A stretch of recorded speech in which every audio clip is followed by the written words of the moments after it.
And that is why you should never eat popcorn right after a big meal. But okay, here we go. We're going to start the date now. Here we go. Long story last night. Not a good night. Here we go. Hey, Hockey World. It's January 21st. It's Wednesday, and it's the year 2015. I am Michael Agello. I'm Kevin Allen of USA Today Sports. And I am Eklund, and you're watching. Oh, that was me. Hey, I'm Josh Rimmer. Sorry. Oh my God. Sorry. And I am Eklund, and you're watching the HockeyBuzzcast on HockeyBuzz.com. Josh, I forgot this was the signal for Steele. I know you were doing something there. I was trying to figure out what you were doing. I only heard two people. I guess I missed one. That's all you should have. I was waiting for the third person to say it before. You weren't listening. Just keep swimming, Josh. Just keep swimming. All right, here we go. So we want to introduce to you today, again, former Hockey Buzz blogger and man about town, Matthew Barry. How are you, Matt? What's up? Hey, everybody. Thanks for doing this again, man. This is so wonderful. It's always so great. I think your listeners, your viewers, your contingency, everybody out there is just they don't know how lucky they have it, especially in the hockey world, man. Thanks, man. I appreciate that. We love doing this show. It's something I look forward to. It's actually structured my days, which is bizarre. I never, as a blogger, you don't have any structure to your days, so this has structured my days, which is really makes me take a shower earlier than I used to. Don't want to think about that. No, it used to be like, my wife's coming home from work. I'm like, yeah, I gotta take a shower before she comes home. But now I have to take it at 1. So hey, that's good. I like your description of Matt as a man about town. That's very 1950s of you, and I've always liked that. I never quite understood exactly what it meant, but I think everybody sort of gets it. Well, I've got some good. It was funny, Matt, because Matt is also a casting director in LA, and one of my favorite moments was getting to see a movie. He took my wife and I to a premiere, and got my picture taken with Cameron Diaz and all that stuff. And the funny thing is, Matt, Jody and I for my birthday just recently stayed at the it's a hotel.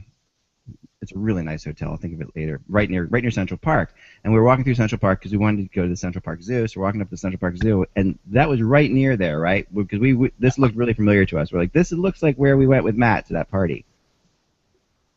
Yeah, but it was at the boathouse there. Right. Yeah. That was definitely it. And then we saw the people skating there too. It's really pretty there. My gosh, Central Park is amazing. And Central Park Zoo. So that was fun. So we just thought of you. Oh, the Mandarin Oriental was something like that. Anyway, nice hotel. Really nice hotel. So anyway, bless you, Josh. Wow. My addition. Josh, that hotel's nothing to sneeze at. So go ahead. Anyway, so let's get going. And first, but since we have, before I get into my rant about last night's Flyers-Penguins game, and I've got a good one. We have Matt on, and now Matt and Kevin have never been together in the same place at the same time, so this dispels all the myths that they are indeed superheroes. But one thing I will say is, Matt made a comment earlier in the year that has become legendary around the HockeyBuzzcast here, and that is that he said that these Kings might not make the playoffs, and we all sort of, there's no way that couldn't happen, and we kind of still think they will make the playoffs, but I don't know, Matt. It's scarier than I thought it would be. Well, I mean, it's interesting. Listen, I'll say this too. I also would sweep the Kings in last year's playoffs. So glad I was wrong about that one. Almost came true, but very glad I was wrong about that one. Yeah. The truth of the matter is that if you look at in reality, the Kings are really nothing more than a 500 team. I mean, if you look at the year that going backwards, they were if you count all the overtime losses, they were only 10 games over 500 last year. They had 100 points, finished in 6th place, and Chicago finished in 5th, 7 points ahead of them. The year before that, they went 27 and 21 and finished 5th. Right. And the first year they won the cup. They were 40 and 42 and finished in 8th place. So right. if you look at it, they're kind of an underachieving bunch that kind of picks it up, and my philosophy is the Kings have won it twice. It's the same bunch of guys. They're multimillionaires. How the hell do you get motivated? You know, it's Yeah. what is the motivation? Right. You know, all the other teams have gotten stronger. The Ducks have just gotten stronger. You know, Calgary's gotten stronger. Winnipeg's gotten stronger, and so they're kind of matching the Kings. You know, that brute that you know that they've the luxury that they've enjoyed for, you know, the past 3 years, I think has finally caught up to them. I also think that the Voinov situation really set them back. Yeah, and I wanted to ask you about that too, because that's been a bizarre one, to say the least, and unfair to the Kings in a lot of ways. I mean, I think that history will kind of give the Kings a mulligan on this year because of that, and so if things go awry, because it really just, I mean, for what it's worth, the NHL had no plan for this. I mean, they've tried, but I mean, Kevin, do you think the NHL's handled this well? Yeah, actually I do. I mean, you know, the landscape for domestic abuse and violence changed dramatically because of the Rice situation. I agree with that. And they had to do what they did. You know, if they had not come down and suspended Voinov immediately, particularly because they were certainly aware of exactly what went on, more so than you know, we in the media or as fans would know. If they wouldn't have, they would have been raked over the coals. Yeah, I don't disagree. Maybe I should change my way of thinking. I'm going to change the question a little bit. I didn't mean that they had to suspend him, and you know, I would have been fine with them suspending him for the whole year immediately, right away.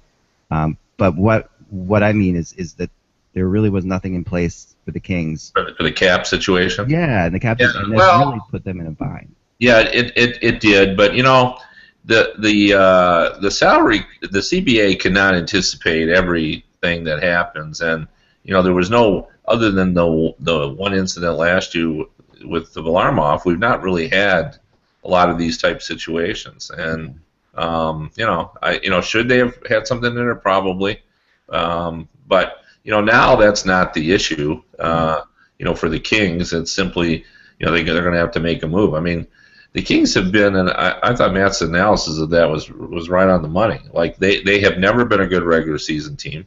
And, you know, I say about the Kings what I used to say about the Devils in the 90s, is if they make the playoffs, they can win it. And that's how the Kings, they're built for the postseason. They think about the postseason. The only thing I would add to Matt's analysis of what's happened to the Kings, I think they really miss Willie Mitchell as well. Like, they had to make the decision last off-season, was it going to be Mitchell or Green? That was all their budget and their salary cap situation would allow. And they made a decision to go with Green, obviously. And I think, you know, especially with the way Willie Mitchell has played this season, it's pretty clear that, you know, he still had a lot of hockey left. And I think he would have been, you know, having him would have served the team a lot better than the situation they're in now. So, and then, you know, there's there's other things too. Dustin Brown is not the same player he was 2 or 3 years ago.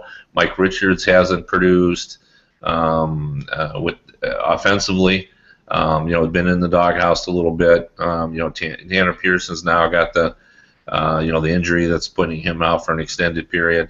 You know, in order to win a cup, you got to have everything go right all the time for an extended period. And the Kings have had a lot of things go bad this season. Right.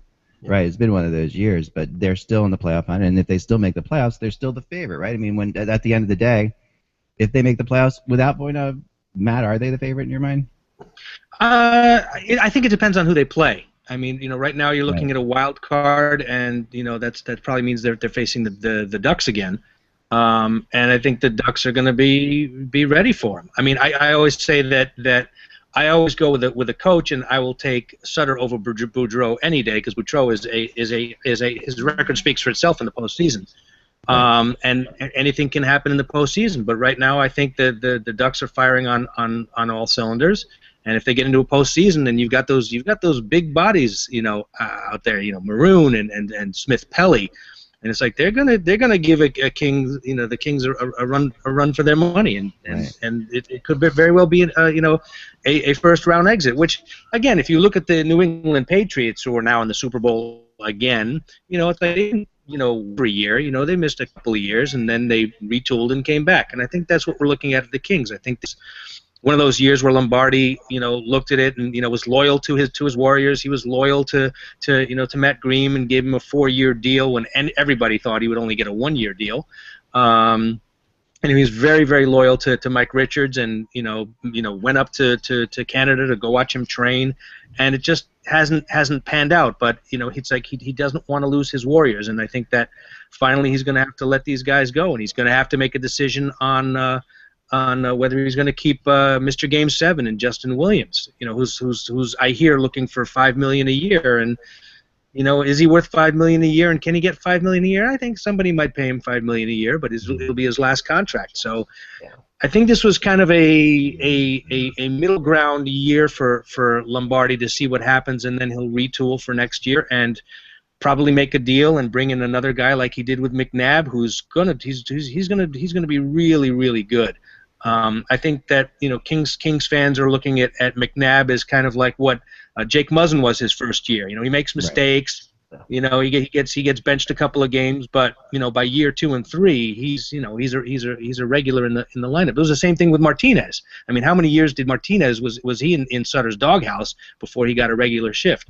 So I think this is kind of it feels like I won't say a transition year, but a kind of a year to get the bodies back in health, because the Kings have played a lot of games over the last 3 years, and they look tired.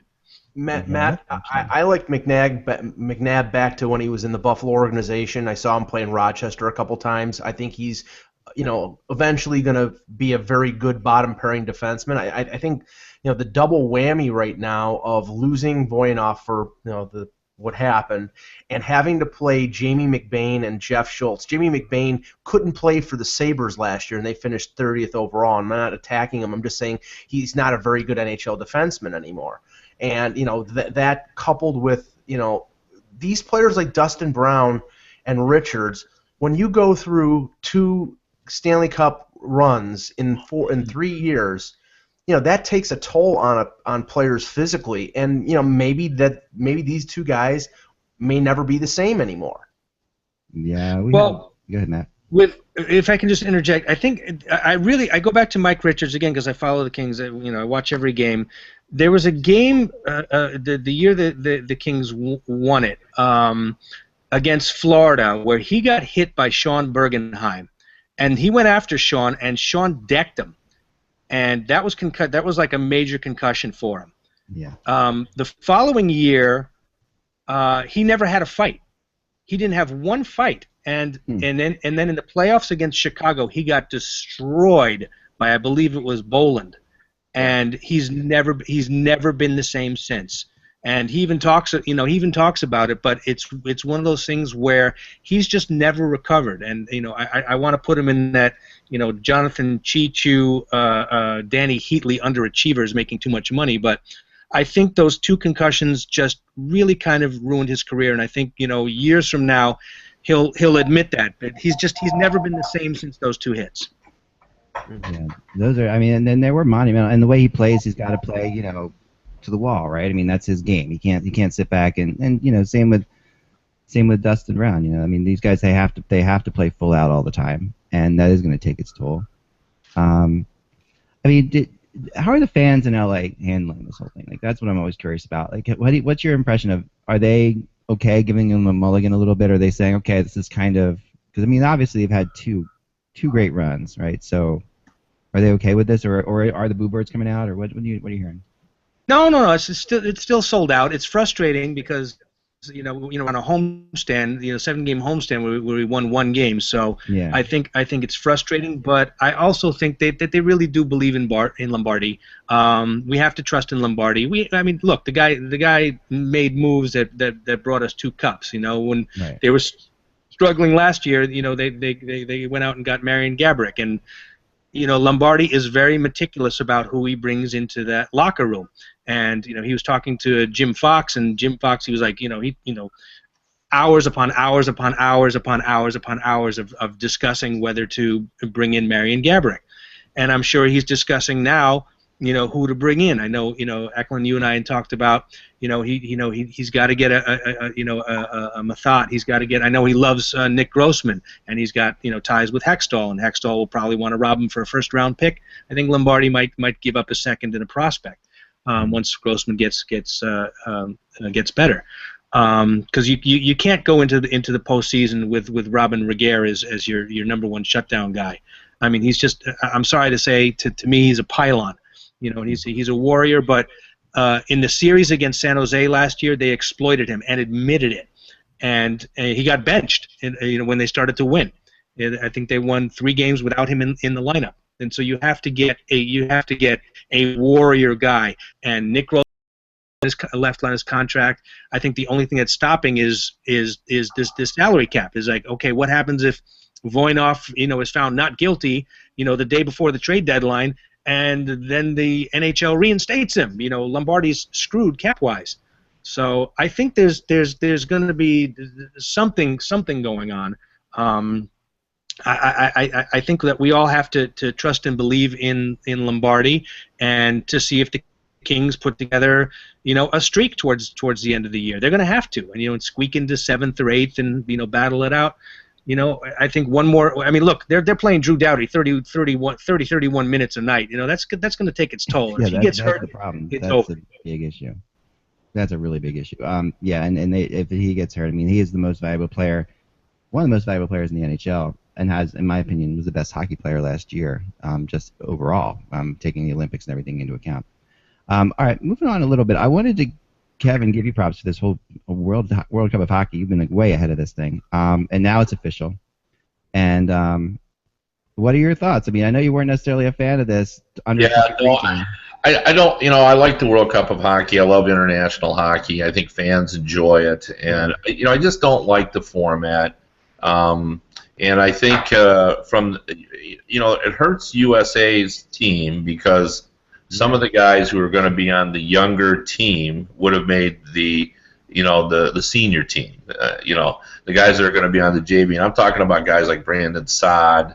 Even Galchenyuk might have made the varsity, and now he's going to be on that under 23 combined team. And certainly Seth Jones and Trouba could have been on that. But I also think, just from the bigger picture, it gimmicks up what I think is a great concept. The World Cup, to me, if done on a regular basis, could become just like maybe slightly below the Olympic Games. But we all know how big the World Cup of soccer is. So why, after a lengthy period of time, couldn't the World Cup of hockey become just as important as in this sport as the World Cup of soccer is in that sport? So, but to me, if you're going to do that, you don't gimmick it.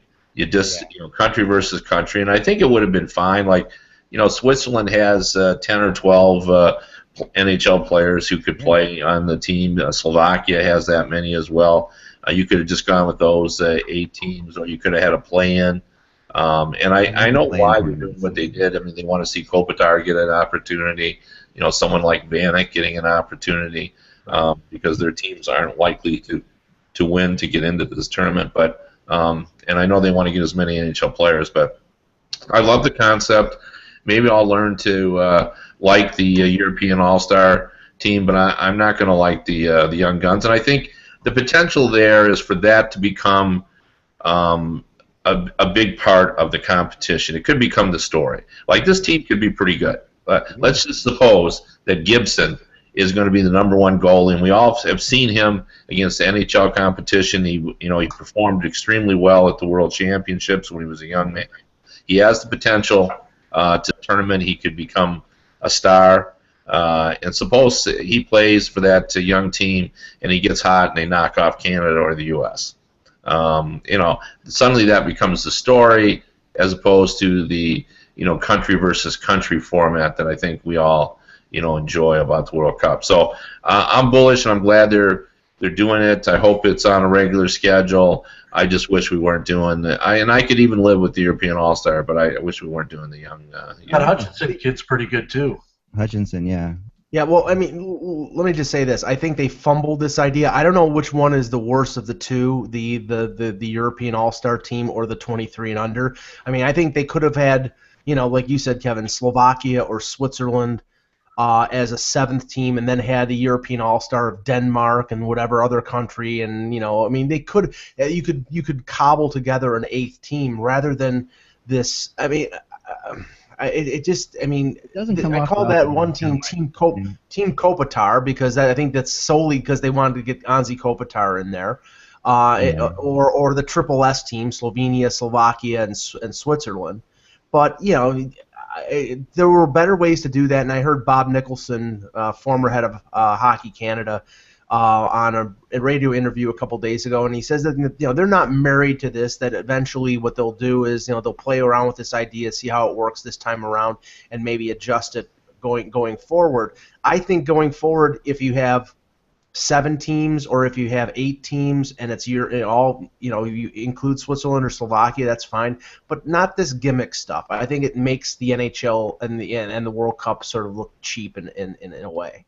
Yeah, what it does is it doesn't ingratiate the NHL to these European teams that are out of it, because it really feels like the NHL is making this happen. Like it feels like I talked to somebody in Switzerland, like, well, that's probably the NHL just said, that they wouldn't do this unless they got their young stars in there to get them publicity. That's what it feels like. So that the NHL is manipulating the IHL or the international, not the IHL, but the international people. So. That's what it feels like, and that's a bad thing because Switzerland, the NHL's expansion and all that they like to do. Switzerland is a really good, young, thriving hockey program. Talking to people, like I talked to players who played over in Switzerland, they're amazed at how good the youth hockey is in Switzerland right now, and there's a lot of belief that Switzerland could be a power in a few years. Why not see that come along, Kevin? We're with you on that, and I just think that it's one of these things. It's almost like the NHL's. Is this the elephant in the room? Well, this is actually the elephant in the room. But this is the elephant in the room is this to me. The elephant in the room is the NHL trying to get out of the Olympics, and this is their subtle way of doing it, right? And whether or not that's true or not, it's the perception, and it's not playing well. I don't think to the world. Yeah. And I think you're right. Yeah. Now. I'm sorry. Go ahead, Kevin. Well, I was just going to say, the Olympics has a lot of inconvenience for the NHL, and it's real. It's not imagined. Especially in the non-traditional markets, it's hard to shut down and start back up. There's anecdotal evidence that says that the walk-up sales aren't as good in those markets after the Olympics, and there's potential for injury. The NHL isn't treated as well as it should be treated, frankly, for supplying the talent to the Olympic Games. Yeah. But saying all that, what's lost is, and should not be forgotten, is this is the biggest sports stage available. You go to the Olympic Games, there are 2 billion people or something crazy, some crazy number, watch the Olympics. And if you want to do missionary work and spread the gospel of hockey, you need to do it at the Olympic Games. And the World Cup, as much as I like it and love the concept, will never be that big. Because the Olympics, people who don't like hockey will still watch it at the Olympics, because they'll also, you put a USA in. No matter what the sport is, we don't care about bobsledding any other time except in the Olympics. And then we're all bobsledding experts. Well, the same is true for a lot of non-hockey fans. I guess I should cancel bobsledbuzz.com, the domain. Yeah, exactly. I like to do that, though. You know what I love about the bobsled, if I may digress? Yeah. It's the thing's over in 6 seconds, because I've actually been up at the top, and the start is everything. And they start, and the coach stands there with a stopwatch, and he hits that start, and if it's like 5.6 or whatever it is, something around that area, then they know they got it. If it's over that, he goes, oh, and he just stalks off. It's over. 5% start, 95% gravity, right? I mean, that's what the whole that's the sport. Yeah, exactly. But anyway, the World Cup, I completely agree with what you said about I think they want to get as many players in it as possible. But now the World Cup under this format feels like it's just an NHL tournament, not a true World Cup. Because if it was a true World Cup, we'd want other countries in it. And I think part of the romance of international competition is, and I'd be interested to see if you guys agree with this, but don't you enjoy when a non-NHL player is competing against NHL players and then he does well, and then you say to yourself, well, why isn't he over here? And then the scouts say we should sign him. There's always a couple of players at the Olympics that they play well, and I think all that, of course, is lost when we do. Yeah, and what are your thoughts, Matt? Kevin, I'd like to hear Matt's thoughts on this. What are your thoughts, Matt? Well, I mean, I'm just curious as to what the NHL Players Association has to say about this. I mean, they've got to weigh in on this too, and they could say, what's in it for us. I mean, it's just like I understand, the pride of the Olympics, and I don't think they get paid for it, and they're, like you said, they do risk injury, so if there's nothing monetarily in for the players, I mean, the players have got to say, we're not doing this. Yeah, well, this has all been done in conjunction with the Players Association, and this tournament format, I'm sure, is their plan. I mean, they want to get all the players involved. So, yeah, no, they're going to benefit greatly from the World Cup. This is a joint venture. This is as close to a partnership that you will see is the World Cup, because that's why this has taken so long, is they've been working together on this, and everyone's on board on it now. So they'll make money on the gate, but I think the Olympics. In the Olympics, players stand to make a lot more money from performance. And just in general, look at TJ Oshie, for example, right? I mean, we see Oshie and the commercials he did and all that. So, he was a celebrity. I mean, believe me, my neighbors across the street, had no idea who the hell TJ Oshie was before the Olympics. There was just no way in the world that they had any idea. To Kevin's point about that undiscovered player who plays in the Olympics, that always intrigues me. The thing that, and I'm pretty sure about this, guys like Kovalchuk and Radulov, who are in the KHL, are not going to be able to play in this tournament. So if that's the case, then Team Russia is not going to have their best team out there, because they're not going to have one of their best Russian forwards in Kovalchuk. Why are they not going to? I think they will be, Mike. Okay, if that's the case, then that's fine. I mean, but I'm saying if it's strictly an NHL. No, it's not strictly an NHL. That's the thing. That's where it's a little bit half cocked, because it's not strictly NHL, but it's really coming off as it's strictly NHL, and that's where. Okay. Well, that's fine then. That's good. And to me, the beauty of I've always loved the fact that these players have two careers, that they have their NHL career and they have their international hockey careers, and they're separate. And and it's obvious. I mean, because Patrick Marleau making the Olympic team last year, perfect, or Rick Nash making the Olympic team last year, perfect examples of these guys having their international careers. Because if they were basing on the NHL, not so much. Maybe this year with Nash, obviously, but not so much last year. But yeah, how great was my memories? My favorite parts of the Olympics last year was like that Latvia-Canada game. That was incredible. I mean, that 1-0 game. That kid, was in the Tampa Bay Lightning system. That goalie's absolutely playing out of his mind. Looking completely like he was going to have a heart attack on the ice, facing so many shots. The Olympics are all about those kind of stories. So this is not the Olympics, and I don't think that this is going to do what the NHL wants it to, which is give an alternative to the Olympics. I think they're just creating another thing altogether. It doesn't feel like an alternative.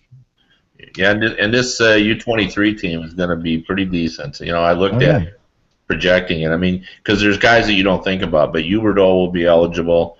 Couturier will be able to play for that team.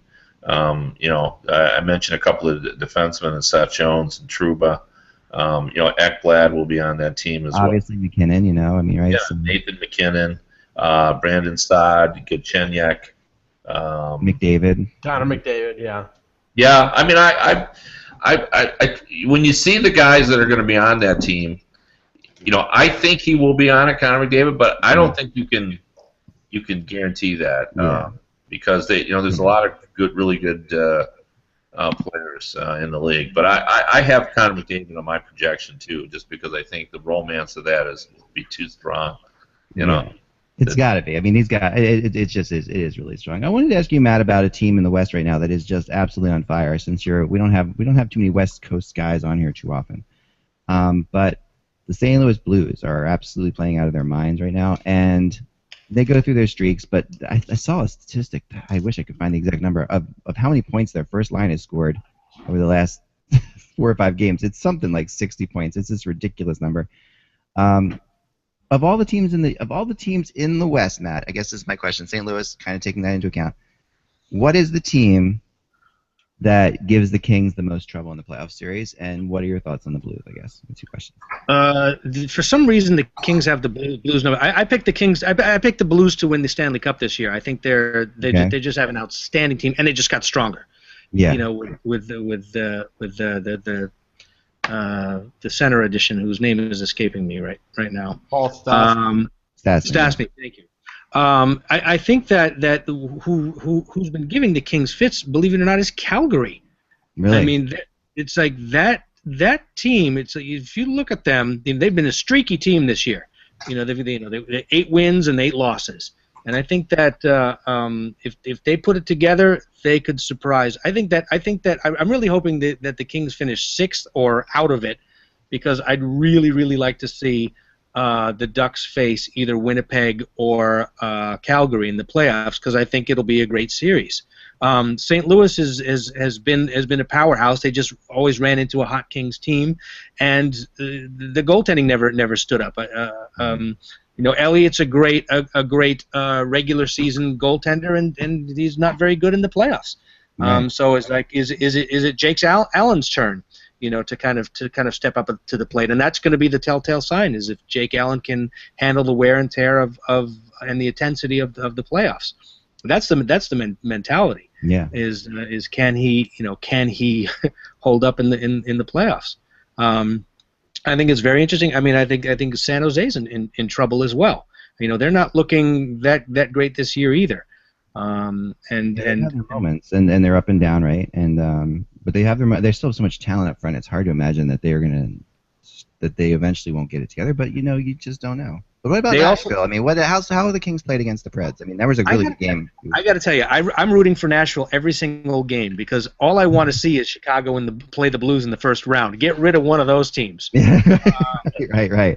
I gotta tell you, that's Coach of the Year, because if you think about the beginning of the year, I mean, I picked Nashville basically dead last, because you have a bunch of misfits on that team. You know, you have Ribeiro, who freaked out in Phoenix and got bought out. He winds up there. You know, you have the head case and Olli Jokinen, and then you trade for the guy from Pittsburgh. James, help me out again. James Neal. And it's like, and now you've got a locker room full of, you know, kind of selfish, you know, miscreants, and suddenly they're gelling, and it's just like it's amazing. But I mean, it's like, you know, Roman Josi and the defense. It's I mean, it's. You make. I think Laviolette. You make Nashville sound so desirable, Matt.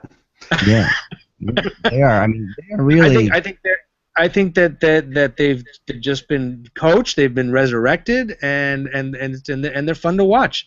I think in the playoffs, the Kings will give them a run for their money if they play the Kings. I think the Kings, like you said, are built for the playoffs. Yeah. If they face Nashville, I think the Kings beat them just on experience. I think that, you know, I really do want to see Chicago and St. Louis play each other. I think that would be probably the most phenomenal first round matchup. Yeah, that would be crazy. It would be so much fun. All right, let me get on to my rant about last night. Did you guys watch the Penguins Flyers at all? Yeah. You mean the fight night in Philadelphia? Yeah. First of all, the NHL should get the Flyers in the playoffs somehow, so these teams can play in the first round, because we just need to see another playoff series between these two teams. This was insane. This was such a good game, such a, you know, and like we said beforehand, even though the Flyers weren't playing well and the Penguins weren't playing particularly well going into this game either, even though both teams, we knew it would be a great game, and you know, I was supposed to go to the game. My wife said, you know, we had some things with my son, so I stayed back and just hang out here. And so I watched it on television, which was kind of bummed that I wasn't at the game, because it was quite an atmosphere.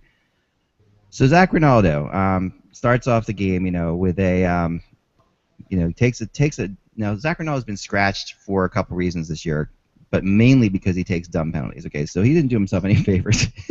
in this game, as far as his chances of staying in the lineup, right? This hit, here's the hit.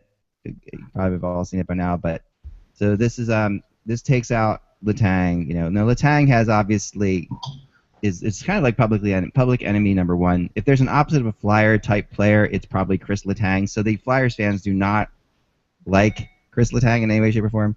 But this was such a stupid play by Ronaldo. I mean, just a ridiculously dumb hit, hurting a guy for no reason. And that, I hope he gets, I haven't heard that there's no official word yet, right, about this, but Eck, his reasoning after the game was that he hit Letang's shoulder. You didn't hit him from behind, and he said that it was a clean check, and it was unfortunate. But I guess that's interpreted. I actually think Zach Ronaldo's comments after the game were stupider than the check on the ice. Yeah, the one comment was pretty bad, where he comes out and says, "Because of me that we won that game. If I didn't think that hit changed the game, Yeah, I changed the whole game, man. Who knows what would have happened if I didn't do what I did? I mean, what an idiot. I'm sorry.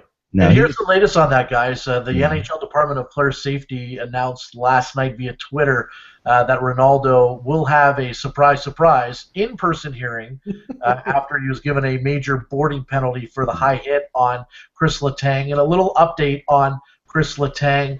Letang, who obviously was forced from the game after getting hit from behind, well, not according to Zach Ronaldo. He took Wednesday morning's optional skate ahead of tonight's game versus Chicago, but was not made available to the media. Per Pittsburgh head coach Mike Johnston, Letang is still going through tests, presumably related to concussion protocol, and will be a game-time decision for sure. But I'm willing to guarantee that they do not play him tonight, waiting to find out what happens with Ronaldo first. I wonder. What do you think, Kev? Well, if he's in concussion protocol, I bet he's not going to play. So yeah. But I mean, the Penguins have to win games. I don't know they can play games like that. I mean, and he's going to get the book thrown at him regardless of how long Letang's out. Don't you think? I think he's an 8. To me, that's an 8 to 10er. Yeah, I think it should probably be. I'll go this far, and I'll say that I don't know that the Flyers will play him again.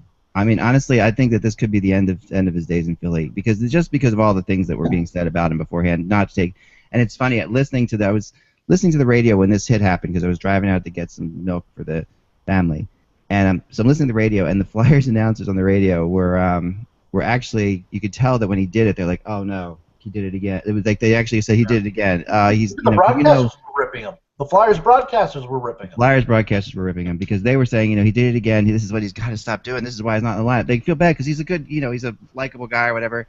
You could tell there was a whole thing. They felt bad about it, and they're like, oh, now he's done it. That kind of thing. Now, do you guys remember when Matt Cook had his last vicious hit?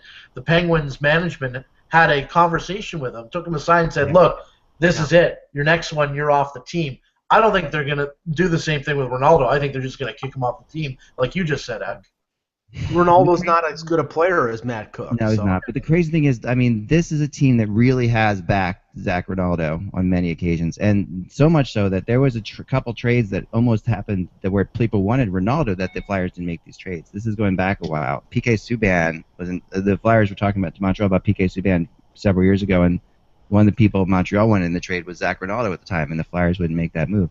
The Flyers have always believed in him, and they've always kind of had his back, and yet this is but that didn't turn the game around. What turned the game around last night was Voracek's fight. Yeah. That turned the game into an epic game. That's huge surprises for him, Eck? Yeah, it's a second career fight, and I got in some fights with people on Twitter about this because I found that hit was I thought the hit with Scuderi on Voracek was kind of dirty. Yeah. And a lot of people didn't think so. Did you see it, Kevin? Did you think it was? No, I did not see that hit. I wish I could get it. I'm trying to find it. Was it Pittsburgh fans, though, that didn't think it was dirty? No, it was Pittsburgh fans. I mean, it was low. It was a little low. I mean, it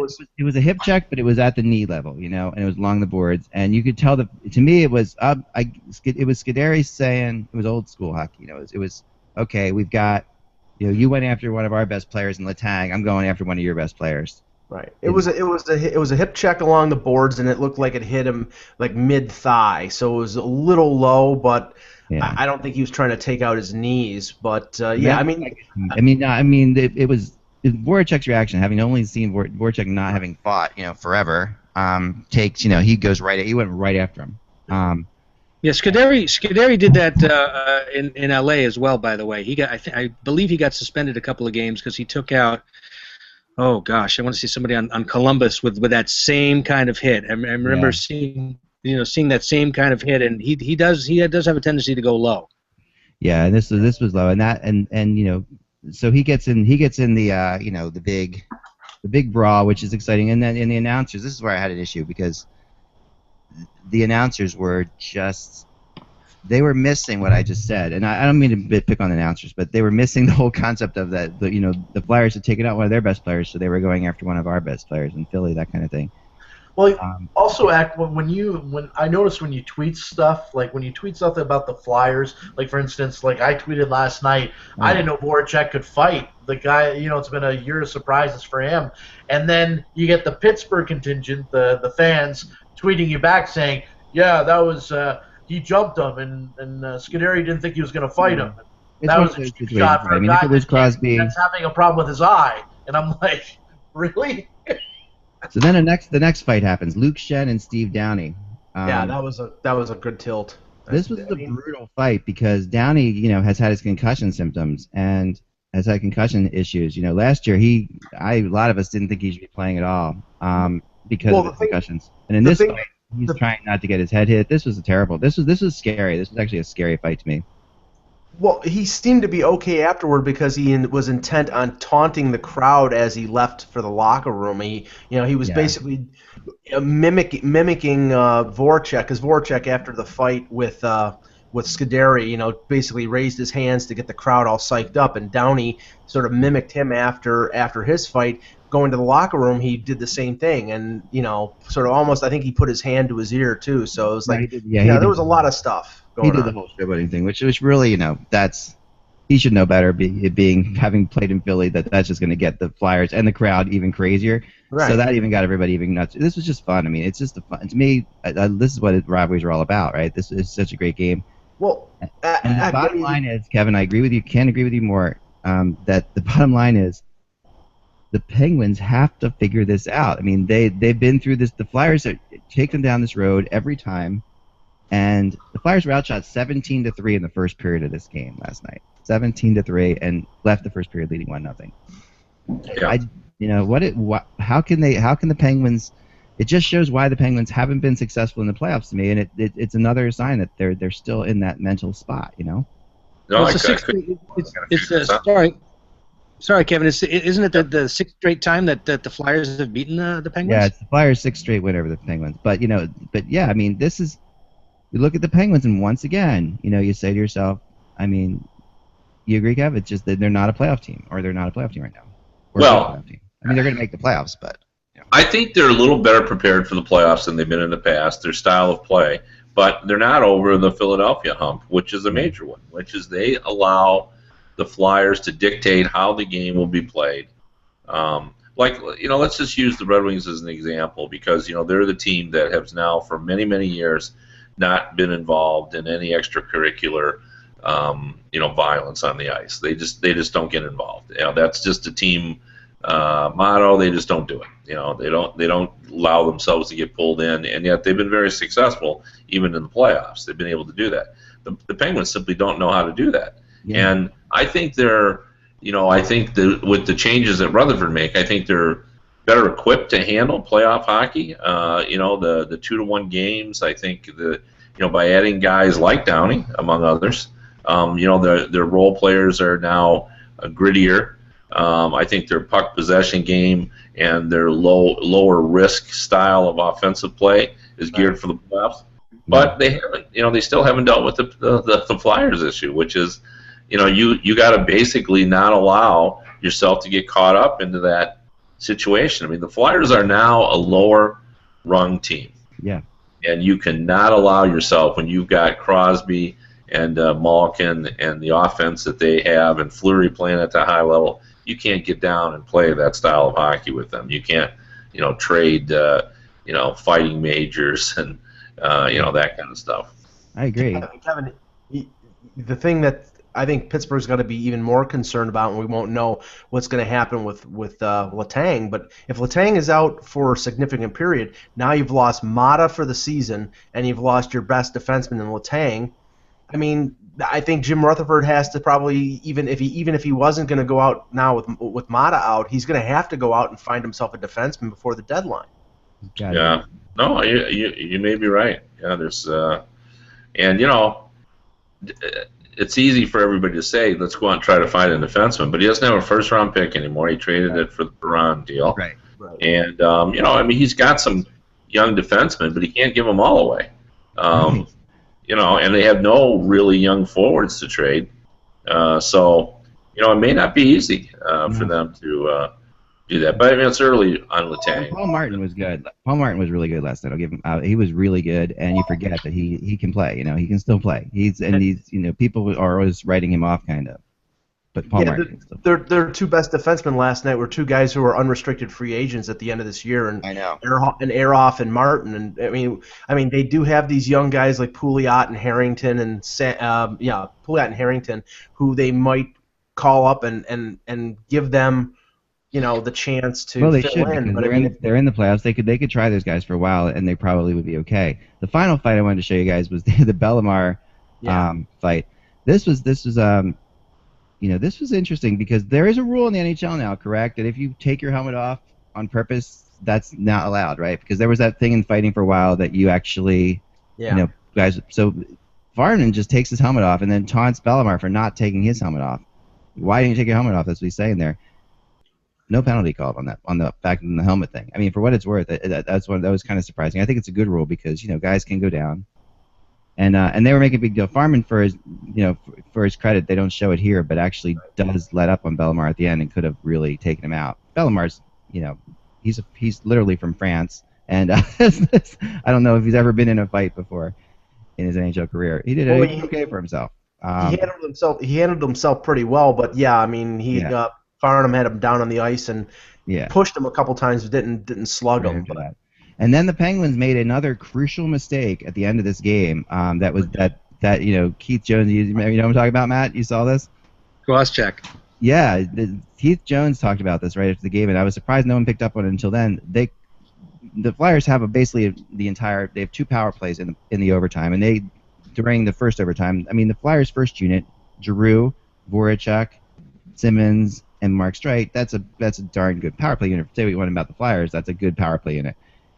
They get hurt, and I mean they get tired. So the Flyers call a timeout halfway through the power play, and then through the second power play, the Penguins call timeout halfway through.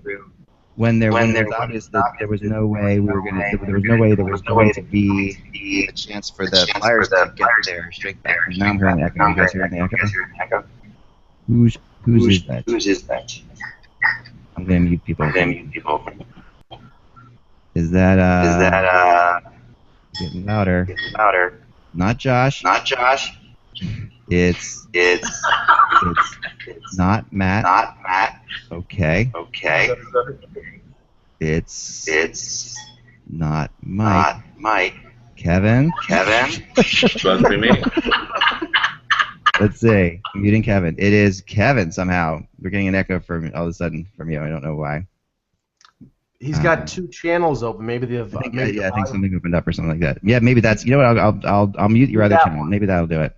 Well, it's not doing it anymore, so I think we're okay. Well, I muted him. That's why. Oh, okay. Unmute yourself now, Kevin. I may have fixed it for you. Sorry, that was my bad. You have to unmute yourself, Matt. Unfortunately. Kevin. You're still doing it. Doing it. All right, Kevin. You should probably log out and come back in. Okay, I'll do it. See you later. Okay, I'll see you in a sec. Okay, thanks. So, yeah. So this was, I don't know. It was an unbelievably dumb move to call timeout, for the Penguins to call timeout and give their penalty killers a break. Which you can put out. But you can find 3 more penalty killers, versus giving the Flyers power play another chance out there. I was just one of those really kind of bizarre moments. Matt. Well, is that what you thought I was talking about, Matt? By the way, sorry. No, I thought the cross check at the end of regulation was one of the dumbest things. Put them on a power play to start the overtime. Well, Yeah. it was Zach Still. I mean, Zach Still is a fourth line guy, you know. So Yeah. But the thing is that I thought Pittsburgh as a team lost their composure last night, especially in overtime, because they took a too many men on the ice and gave Philadelphia another 4-on-3 power play that they eventually scored the winning goal on, and you know they seem completely frazzled. Whenever they play Philadelphia gets underneath their skin. It's similar. The only thing I can compare it to is what happens when Buffalo plays Toronto. And I think Philadelphia, they get really psyched up to play Pittsburgh. That interstate rivalry is a big thing. So you know. No, it was great. I wish the Flyers aren't going to make the playoffs, but man, you wish they were. You wish these teams were going to play a 7. I mean, that's still in my opinion, that best of 7 they played a while ago, where they each scored like 50 goals in that series. that was one for the ages just a little bit ago. What do you got news-wise today, Josh? We're going to go right to news here. Well, how about this? We knew it was going to happen at some point since he wasn't playing the NHL, but Ray Whitney has announced his retirement as an NHL player today, capping a terrific career, producing 1,064 points in 1,330 regular season games. The Wizard, who the nickname, I got to say, was created by my father, Jeff Rimmer. He created the Wizard nickname? When he was in Florida, my dad called him the Wizard, and it stuck and stayed till the very end. I wonder if he's a Hall of Famer, It's a tough one. Pretty good numbers. I mean, 1,000 points is good, but it just doesn't seem like he's a Hall of Famer. But man, not bad for a guy who got waived. No. I mean, amazing career he's had. What else you got, Josh? Tweet from Pierre LeBrun a couple minutes ago told the Leafs have spoken to a lot of teams of late, but offered absolutely nothing that makes sense at this point. Other teams trying to take advantage of the Leafs situation. I think you'll see moves before March 2nd, but bigger, more drastic moves in the offseason. Yeah, I mean, I quoted LeBron in his article from ESPN saying that there are a lot of teams that have called about Phil Kessel, and that a Western Conference team executive said, he's a scorer. There'll be such a market for him, it'll be ridiculous. But LeBron said the summer is more likely because of the fact that Kessel's got an $8 million contract, and teams right now wouldn't be able to accommodate him. But I'm telling you, if they set their mind to trading Phil Kessel, they will have lots of people trying to trade for him. Oh yeah, but Matt, they can always call Dean Lombardi and send Matt Fratton off for a starting goaltender. Well, Matt, that Phaneuf for Richards rumor that popped up over the weekend, I found laughable. No way. I found laughable. It's beyond. It's beyond. I mean, it's beyond laughable. It's number one. Okay. We lost another one. Sorry, Matt, we lost for a second there. His audio locked up. I'm still. No, I think that the whole thing about Richards and is he going to get traded is that I think the only place that Richard would be moved to would be to a place like Phoenix. I mean, Eklund, you and I talked about how Lombardi just absolutely loves Keith Yandle, and he would do anything in his power to grab Keith Yandle. And if Arizona is smart, they'll trade for a guy like Richards, who could mentor everybody, and trade for a guy like Voynov, who are both locked up long term because nobody wants to stay in Phoenix. So if you've got them locked up long term, throw in a first rounder, throw in whatever, get Keith Yandle on the Kings, and that's the kind of move that Lombardi would make. Don't forget, Darryl Sutter had Phaneuf, and I believe traded him. So I don't think there's any love for Phaneuf at all in Los Angeles. Well, I said Richards would be a great fit with a team like the Islanders of Calgary that have a lot of young players and need a veteran character guy. I just thought it was laughable because the whole point of trading Richards is to open up cap space to sign Toffoli and to sign Pearson, and they wouldn't be opening up cap space. I'm not casting aspersions against the gentleman who mentioned it on Hockey Night in Canada because he's an excellent reporter, but I don't see the fit there, especially with Toronto. I think going into a rebuild, they don't need another albatross around their neck.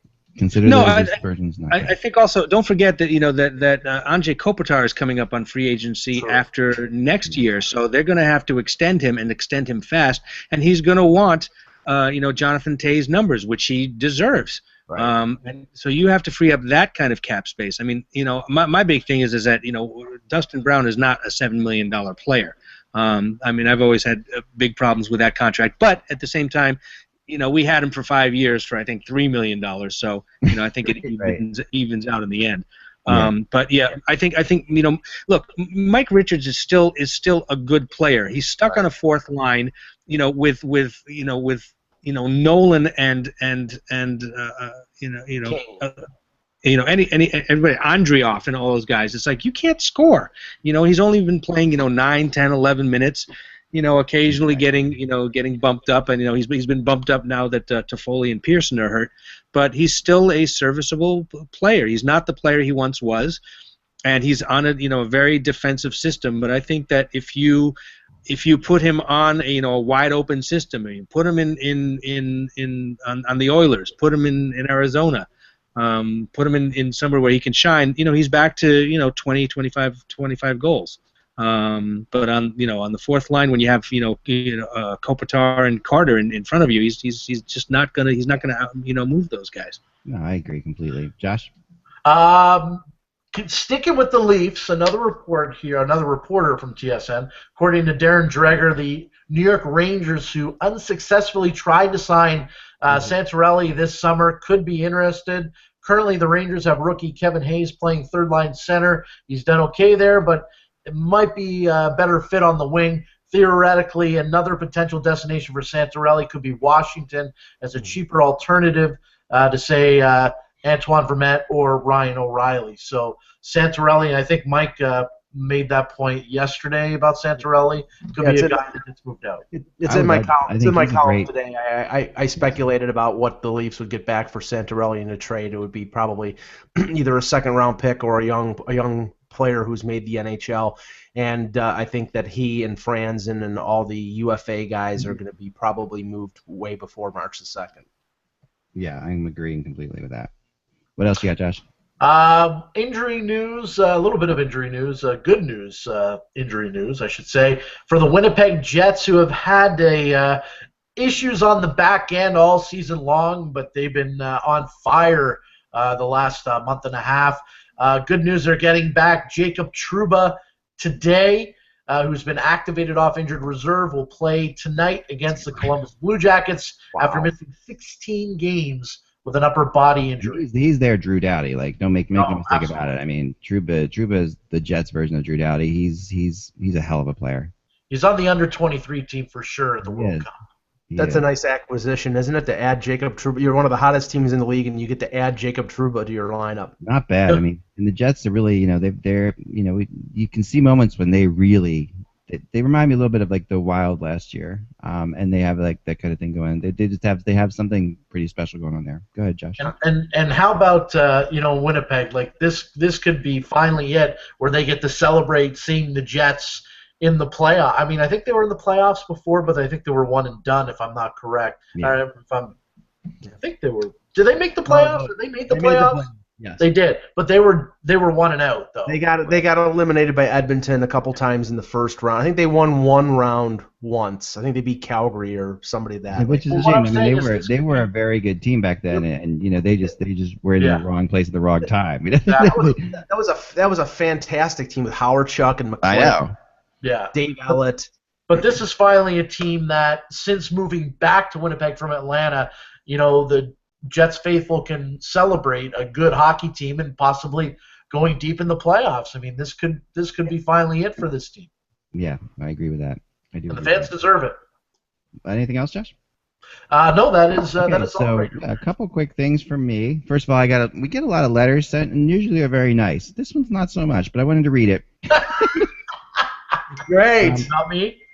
Most of the time, anytime you guys have to go is perfectly fine. We'll be off in just a minute here, but I got this letter. I like this letter. Okay, so this comes from Tom, and Tom writes, since the departure of Cap Geek from the internet, I think there's an opportunity for you to take away a large chunk of its former traffic. Well, I think that's nice of him to say. That's a really sweet thing because we do have Cap Central, and but we're not as good as Cap Geek was, but we're working on it. Okay, so that's my response. Anyway, it keeps going. It gets better. It would be nice to see you offer a distinct URL for Cap Central instead of having to visit HockeyBuzz first.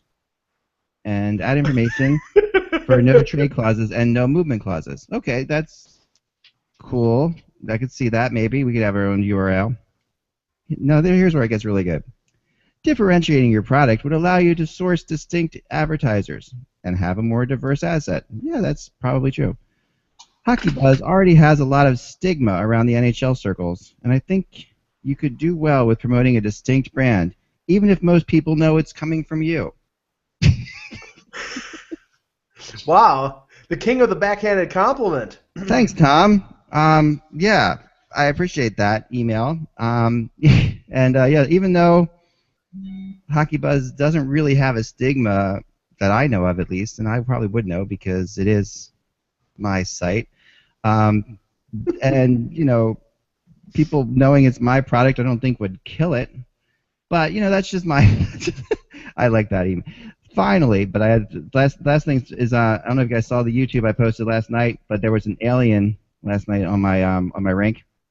I'll show you this. This is fortunately I'm not going to hear it, but this is my last night. So this is me now. As you know, my backyard rink has become a source of extreme pride for me. And pain. And pain, yes. So, but last night was no exception.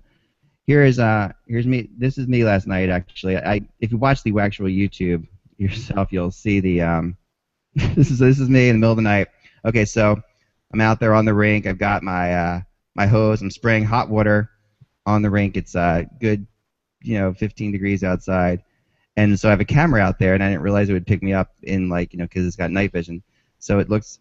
The funny thing about this is I put the theme of the X-Files on it if you watch it on YouTube, but which is pretty funny. But this is the dedication you need at 2 in the morning to make sure your kids are going to have good ice today when they wake up in the morning.